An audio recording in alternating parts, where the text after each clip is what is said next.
Now, it's been an interesting couple of weeks for football. Various connected and unconnected stories, it must be said, have put the issue of brain injury and concussion to the fore. Nobby Stiles passed on after suffering with dementia in his latter years. Sir Bobby Charlton, it now turns out, has been diagnosed with Alzheimer's. One of far too many players from that 66 team in particular have suffered similar fate, including his brother Jack. Last month, Tony Cascarino spoke out. He's hugely fearful of what the future holds for him personally. The disease is in his family history, and he is a player synonymous with heading the football repeatedly. And then on Sunday night just gone, the more dramatic one-off end of the spectrum, I suppose, as opposed to repeated heading. Arsenal were playing Wolves at the Emirates. Raul Jimenez and David Luiz clashed heads.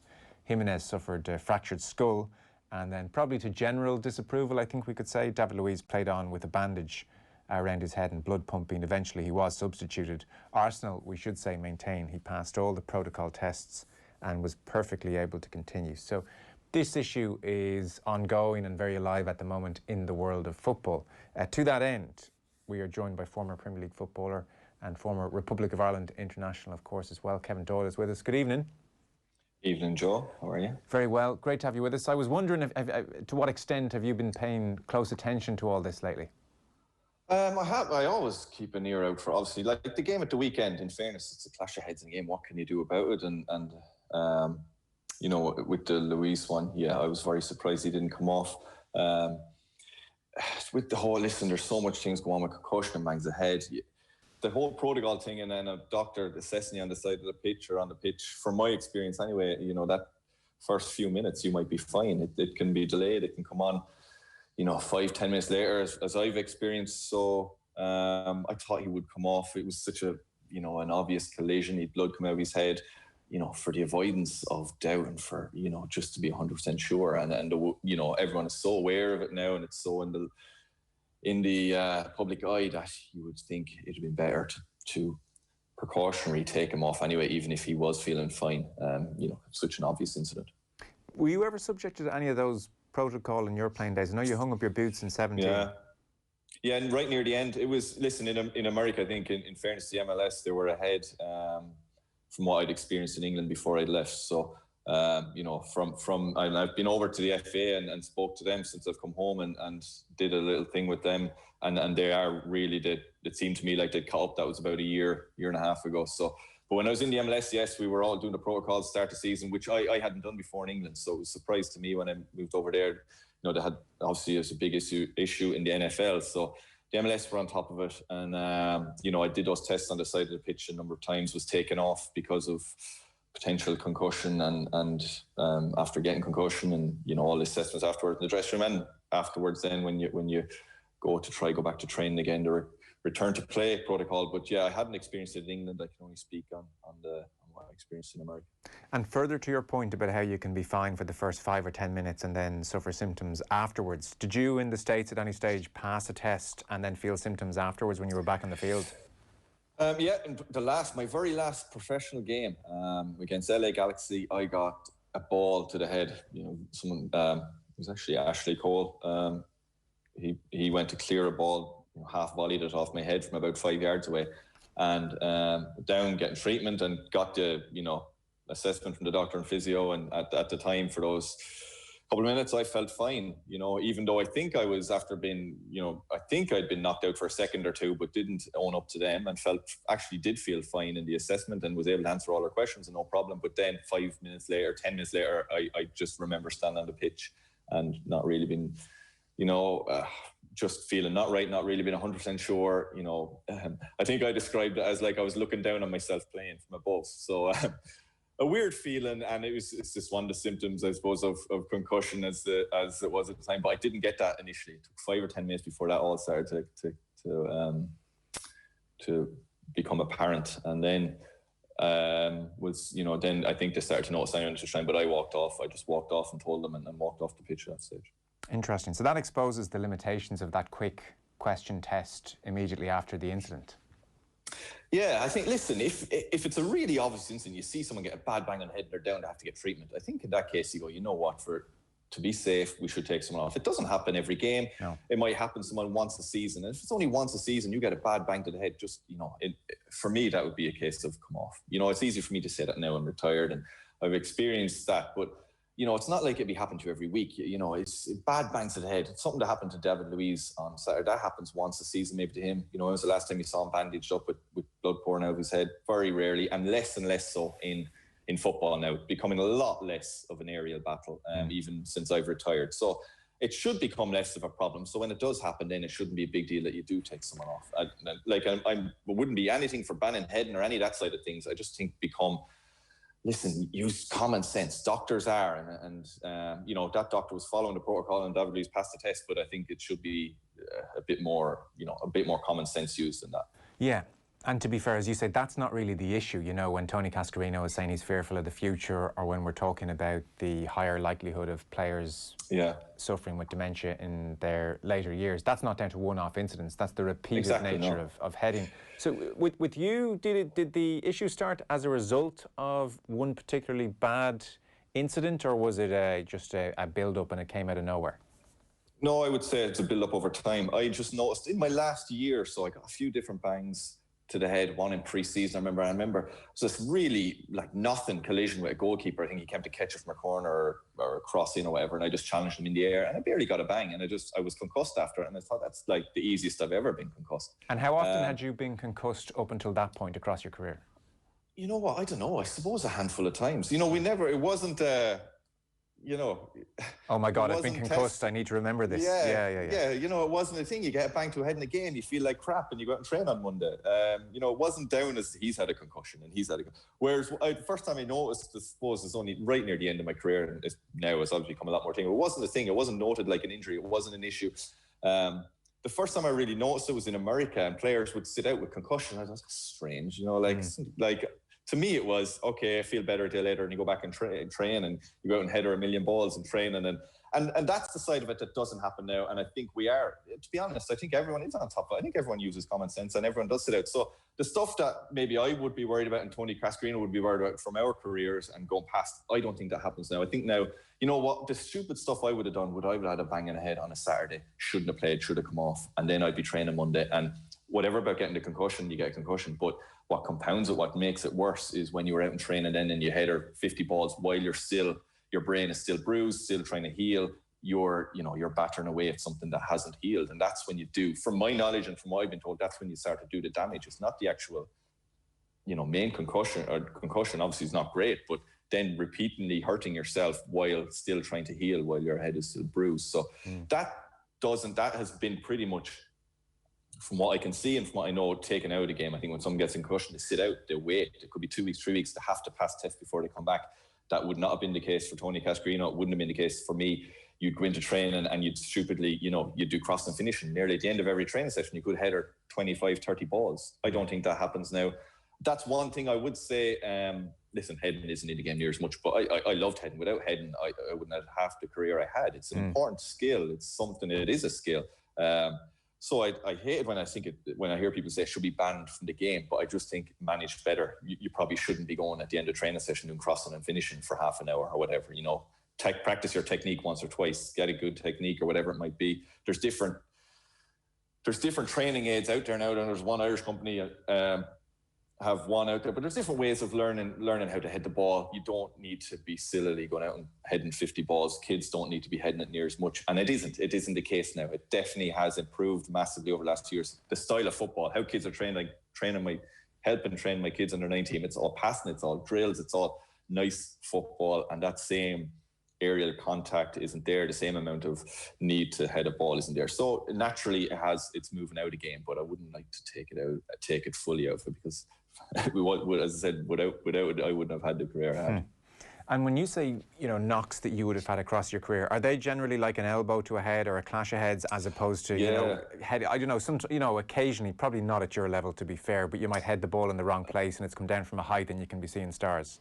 Yeah, bits of everything. I've one on my Instagram of Sean St. Ledger shoving me into the Preston goalie and nearly getting decapitated. It's a good picture, actually. Someone got it. Shot. But there's so many different ways. And then I would have said I was knocked out. I'm knocked unconscious in that game. and I was probably out for a good bit, and I played on, and I flew home and played for Ireland a few days later. So, wow. Just instances like that. But yeah, big million things. And then if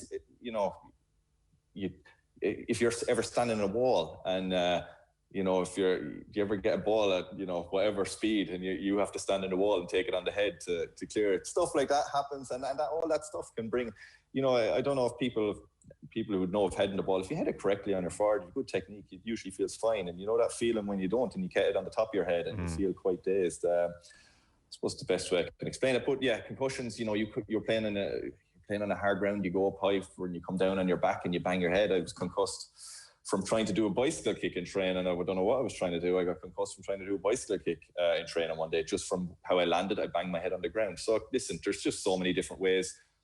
Obviously, the most obvious one, you're going up to challenge for me as centre half and you're getting an elbow in the head. But that was probably the least place I would have got bangs to the head. It was more the innocuous run-of-the-mill stuff. But yeah, this is part of playing sport, obviously, but you're just trying to minimize the risks as much as possible. And when it does happen, you're trying to have the right system in play, the right protocols in place to make sure people recover properly, and they give an injured brain a chance to recover before they go out and batter it again. And in fairness, I think we are pretty much on the right track. We're able to pick out a few instances where you think they might have done a little better. I know in the Ireland game, I was surprised that John Egan was playing a few weeks ago and he came off concussed. I think it was John Egan in the first half, and the referee, he was down holding his head, and he was down for a good bit and holding his head, and the referee didn't call on Alan Byrne, who would be, a pretty good expert on these things. He had me up talking at an FAI thing before about it, and I'm sure he was itching to go on. The referee didn't call him on, and he only called him on a few minutes later, and John was obvious that he wasn't right, and he took a massive bang to the head. So things like that, you think, that's so obvious, that situation, that could be, sorted out. But, in the main, we're, I would feel comfortable now if a parent having a kid or my son was playing in the Premier League now. I'd feel a lot more comfortable than I would, of the thing of maybe 20 years ago looking at someone play. And, I think that's the main aim, isn't it? That's what we're trying to do, without changing the sport, without changing a whole lot of things about it. Yeah, you see, I wonder, will we have to change the sport? So to break it down into two broad areas, there's the bang to the head, and you've discussed there where we were and where we are now, and bar the incident like David Luiz the other night, we seem to be in a much better place when it comes to dealing with those one-off incidents where there's definitely damage of some kind. What would worry any lover of the sport is that there is a question mark, I think, still over how much damage repeated heading on the forehead or not does. In NFL studies, we hear that it's not the one-off incidents, it's the repeated whiplash effect that causes the damage. So, for instance, do you think a Premier League player in training Monday to Friday is heading the ball a lot less than back in your day when you were doing that half hour of finishing at the end? Yeah, I would say so. Naturally, because of the style of football that is played. More so than safety? I'd say a bit of both. If I was playing now and I was training, without knowing, but like knowing all the evidence, knowing everything that is out there now, and everyone's a lot more informed, I wouldn't be staying after training to do crossing. I'd be doing the finishing, but I wouldn't be doing heading and finishing for half an hour after training, and heading 20, 30 balls and trying to get that one into the bottom corner that you're waiting, and you go again till you get it exactly perfect. No, I wouldn't be doing that. And I'd imagine coaches are telling players to get off, doctors, physios who are watching and they're at every trainer saying, listen, lads, come on. If you want to do... also, if heading's in the game, and it should be, you have to get the technique right. So you also have to practice, but once you have the technique, you keep that for life. So, no, I think players just are. I would imagine they are being more sensible about it. I remember a training session where most of the training session, I won't name the manager of the team, but most of the training session was taken up of the centre halves. All the defenders had to stand on the goal line, and we got to boot balls at them as hard as possible for about 45 minutes, and they had to keep it out with their head. So, yeah, like that sort of stuff is not happening now, and it shouldn't be. But, again, going back to it, I would feel a lot more comfortable now. Just the style of football and the awareness everyone has. Listen, they're still going to be heading, you're still going to head the ball, but we won't have near as much repetitive. Keepers aren't rolling it and booting it 80 yards for centre halves to head clear, or strikers to head flick on like they were even 5 years ago. It's just not happening. It happens a couple of times a game now instead of every kick out or every whatever, depending on the team you played for. But no, I think it's been cut back. You're talking about NFL and repeat. There's not the same level of force going into a collision in football. And listen, it's the end of the day, all you can do is try to, within reason, make it as a risk-free, healthy sport as possible. And I think that's what they are doing. I really do. I like how much they're trying to focus on it and trying to make it aware, and how much everyone's talking about it. When we see an incident where you think, listen, it's a topic of conversation, and it won't happen. Hopefully, it won't happen the next time. So, listen, it's people's health, and it's important. But you know, it's try. All you can do is try your best, and I think everyone is. And when you spent half an hour working on your finishing, lots of headers, would you ever walk off the pitch going, geez, a bloody headache after that? Or was it always fine? Yeah. You would? I would. Oh, yeah. Right. This is stupid, but you just don't associate heading the ball with, you know, you just go, I've headed the ball. Of course I have a pain in the head, you know, and a lot more near the end of my career. And that was, again, one of the reasons I sat down especially and said, listen, whatever about the concussions, I dreaded heading the ball. In the last year of my career, I just feel like crap. I'd want to go home and sit down on the sofa, and I'd be in a bad mood for the day. That was my thing. I'd lost I'd lost the whatever tolerance I had to any bang to the head was basically gone. Yes. And it's something that I love doing, heading the ball, became, you know, cringe. I ended up, you know, just, you know, my neck, I'd like a turtleneck, my neck had disappeared into my shoulders with the thought when the ball would be coming towards my head. So wasn't doing myself any favours. Did you manage to duck out of that kind of finishing practice towards the end? Yeah, I did. And, you know, if we were in the wall in training or we're practicing whatever, you know, I wouldn't be going near it with my head. I just, you know, putting my hands in front of my face. And thankfully I was old enough and mature enough, I suppose the coaches would say nothing to me. But if you're a younger fella and you feel under pressure to take it, you know, you're not a man unless you take it to the face or whatever. Yeah.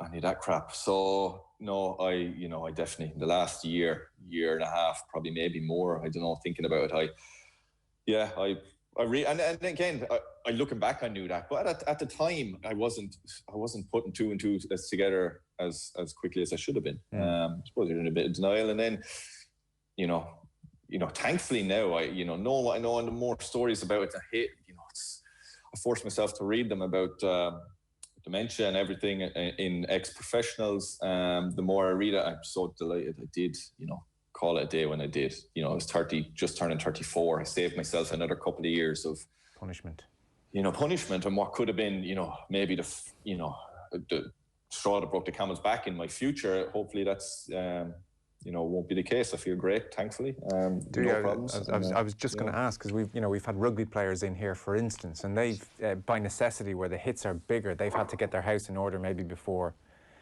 football, for whatever reason. Maybe football's stood a little bit too still as well. But, various rugby players would talk about the symptoms, be it ongoing headaches or big mood swings, or some days where cracking open that curtain and letting the light in is just not a good thing. So you've had none of that, thankfully, have you? No, not since I retired. Yeah, I did definitely the mood thing when I would have finished training after, said heading the ball and everything. So I really noticed that near the end, the mood swings and just feeling, just lethargic and not right. But no, since I've retired, touch wood, so far, great. So the mood swing would be, I want to go home and not talk to anyone type thing, or were you snappy and angry? Or a bit snappy and tired, just sit on the sofa and not want to sort of do anything, not want to go out, not want to, I suppose, engage a whole lot. So that was something I know, but I actually became a bit aware of that. Again, another, you're told the symptoms now, and in fairness, this was in the MLS, you'd sit down and they'd talk you through the symptoms, and that's when you become aware.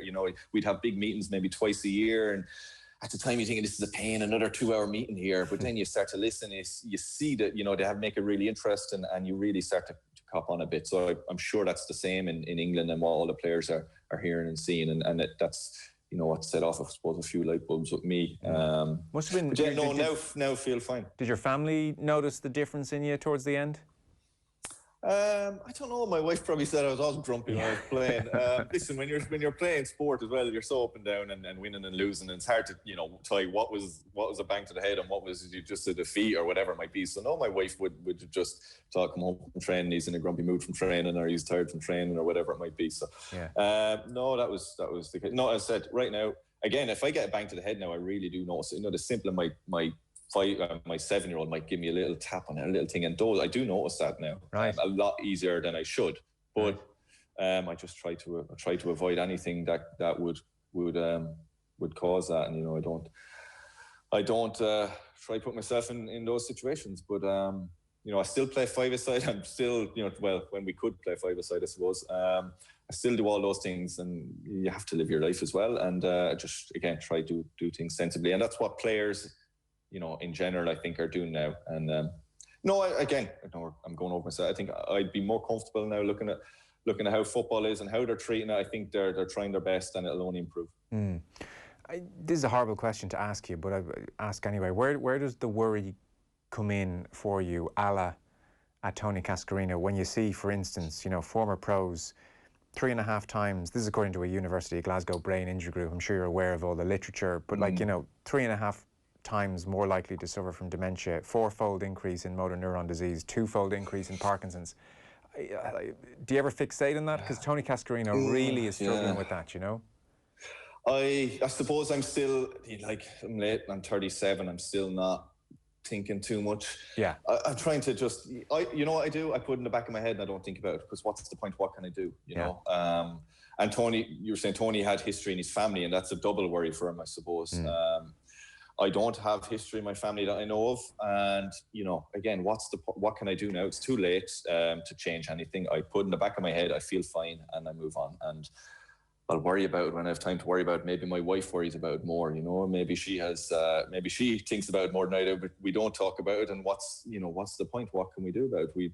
As long as I feel happy and healthy now, and hopefully for long into the foreseeable future. And that's the way I look at it. When you can't change that, what's the point in worrying about it? It's a very fair outlook, to be honest. Were you quick, as a matter of interest? So you talked about kind of ducking out of finishing practice at the end. Were you quick to go and seek help elsewhere in that last year, or did you push it off as long as you could, or how did you handle that? I didn't. When I got that last concussion, played LA, and I'd had a few, and it was my third one of the year, and I'd been leading up to that, and I was putting 2 and 2 together, and I was just thinking it was near the end of the season. It was probably September. The MLS ends in October-ish, end of October. I was thinking, just get through the end of the season now, have a rest. I've had a few concussions, have a rest. And come back again in January, February, where it was for pre-season. But that concussion then, was sort of like the final straw. But I didn't know it at the time. It was just another bang to the head. But I went to see the usual return to play, and went to see the neurologists and all that you have to do, and sitting down and talking to them. And they went through what I'd had that season, and my symptoms, and what was explained to them about training and heading and everything. And he just, the fella was like, what age are you? How long have you playing? Okay, well, if I was you, I'd retire. But I didn't...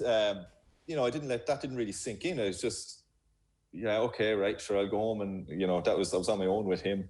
And I went home to my wife, and it's like, he said if he was me, he'd retire. And it's like, was it a passing comment, or did he actually mean, like, I'd retire? It just seemed too easy for him to say. You're expecting a lot more than that.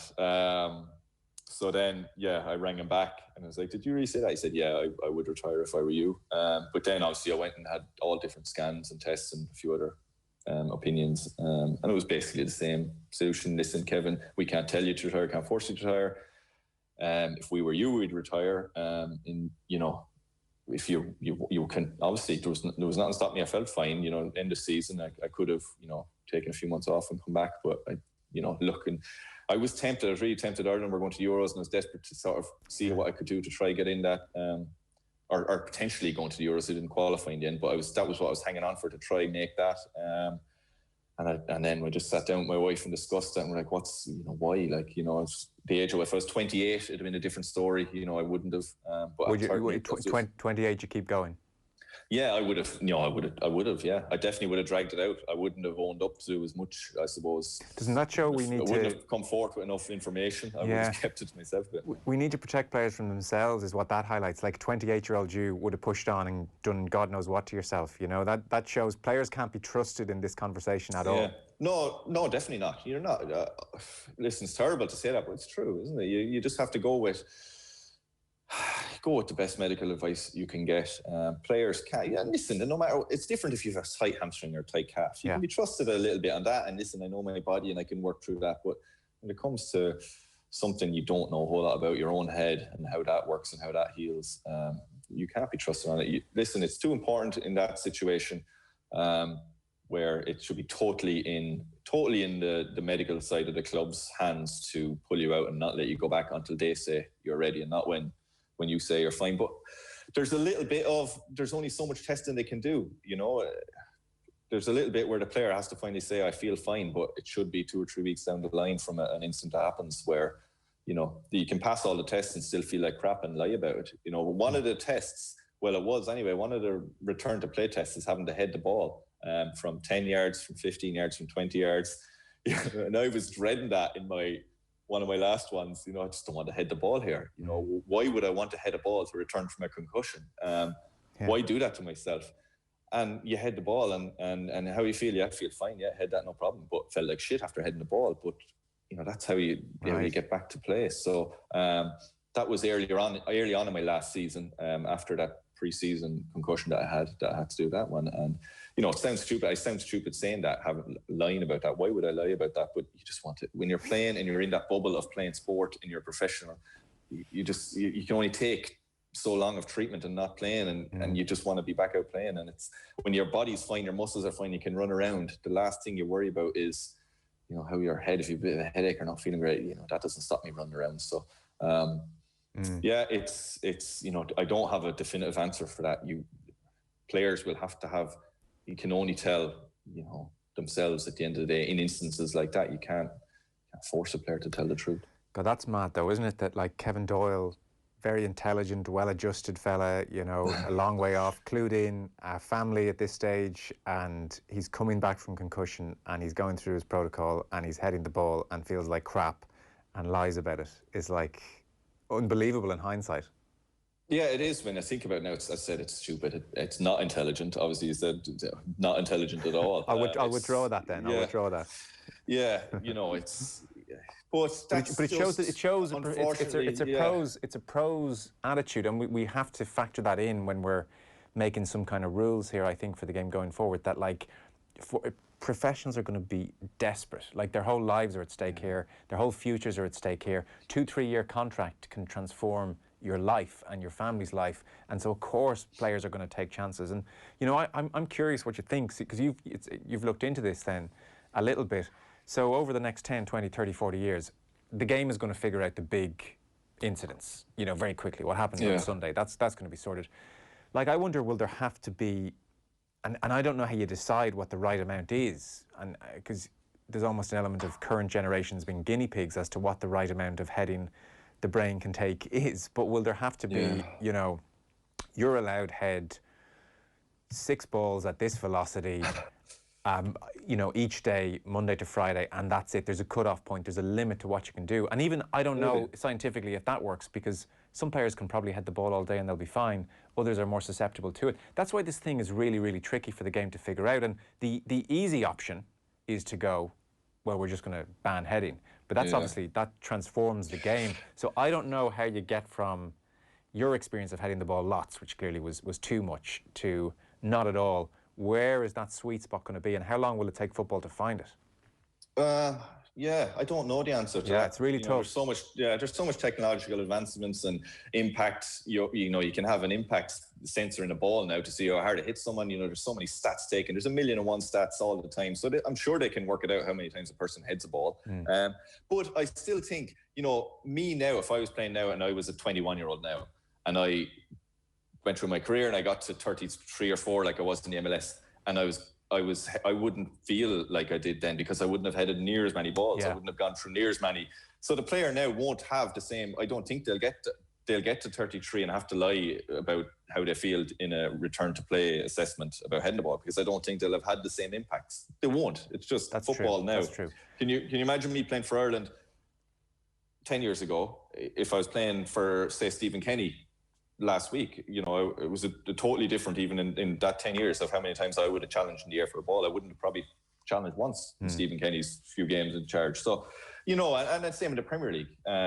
You wouldn't come back and score a goal for us, would you? Just you know, I wouldn't have been any great shakes myself now, so I won't go there. But on your point there, so yes, I agree with you. You mightn't have had any issues at 33, 34. Agreed. But we still don't know what, you know, a better approach now will mean when you're 70 or 80. You know, so I'm saying if the guys right now who are heading it very little, will they still, in 50 years' time, be more susceptible to this, just by dint of heading the ball even like a couple of hundred times a year, which isn't that much, you know, and that's the really difficult thing for the game. Yeah, I don't know. I can't answer that. Nobody knows, do they? No, I don't think, I'm not, off the top of my head, I'm not too sure of how you would figure that out, bar going experience. Yeah. But then, like, you know, where do you draw the line? I know it's a simple one with heading, but sort of draw the line when you, as I said, you fall on the ground and bang, you know, you're bumping into people at corners, you're bumping into people on the pitch, you know, you're getting impacts a lot of the time, and it wouldn't be just heading the ball. So, you know, I suppose all you can do is do as much as common sense as possible, and you know, and that's what I think is doing at the moment without changing the game radically. And I wouldn't want to change the game radically. You know what? If I had the career I had, and at 8 years of age I got dementia, I would, you know, I had a great career and a great life, and I felt great for the next 30 years and 40 years. And then at 80 you got dementia. Well, it could have been from football, or it could have been you're just going to get, it happens anyway. So it's a terrible way to look at it, or maybe it's I don't know, it's pragmatic. What way it is pragmatic. But it's you know, I really enjoyed my career. I still wouldn't go back and change it of what I did heading wise. I would change maybe the stupid heading in training where I did all that finishing heading, but in the games I loved playing. I loved heading the ball. I loved scoring goals with my head. I love challenging centre halves. I love this art of timing a run to win a flick on, you know, all those things. I enjoyed that.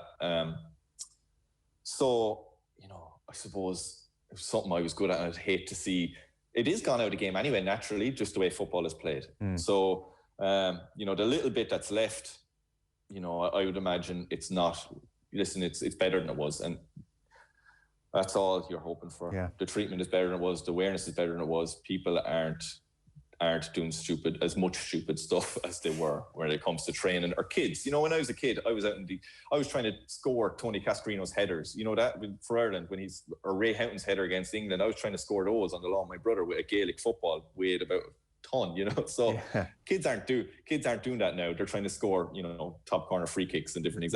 They're trying to do Bruno Fernandes penalty. They're not trying to score Ray Houghton's header or whatever, Niall Quinn's header. They're doing it differently from day one, and rightly so. But I still think there's a place for the art of some heading with a bit of common sense. It would really transform the game if it went like now. I don't think that conversation is happening really. I don't think we're on the precipice of that at all. But like football without heading would be very strange. Yeah, definitely. No, and listen, you play for Man City, you probably don't header the ball. That's true. For 90 minutes. So, you know, there's teams, like, it is the way it is.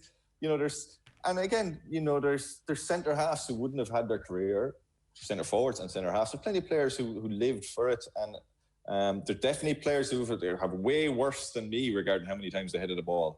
You know, any centre half over the last 20 or 30 years, Jesus. Yeah. You know, I think I had a bad day. I had it 10 times worse. So, listen, but that isn't there again. If you're a centre half now, if you're able to pass the ball and do all that, the heading is, you know, way down the list. So yeah, again, I know I go back to it, Joe. I'm repeating myself constantly, but I would be. You can only do without radically changing the game. You can only do so much, and I think we're doing as much as we can, and that's all you can ask for. And it's a topic that everyone's well aware of now. It's treated. I think the main thing it's treated like another injury, or even more so. Whereas before it wasn't. You know, a tight calf was more important than a bang to the head. You know, whatever. Whereas now it's not, and that's the way it should be. So, and that's a big positive. Listen, fascinating. Very interesting to get your thoughts on it, having gone through what you've gone through. Thanks so much, Kevin Doyle. Really appreciate it. No worries, Joe. Thanks for having me on.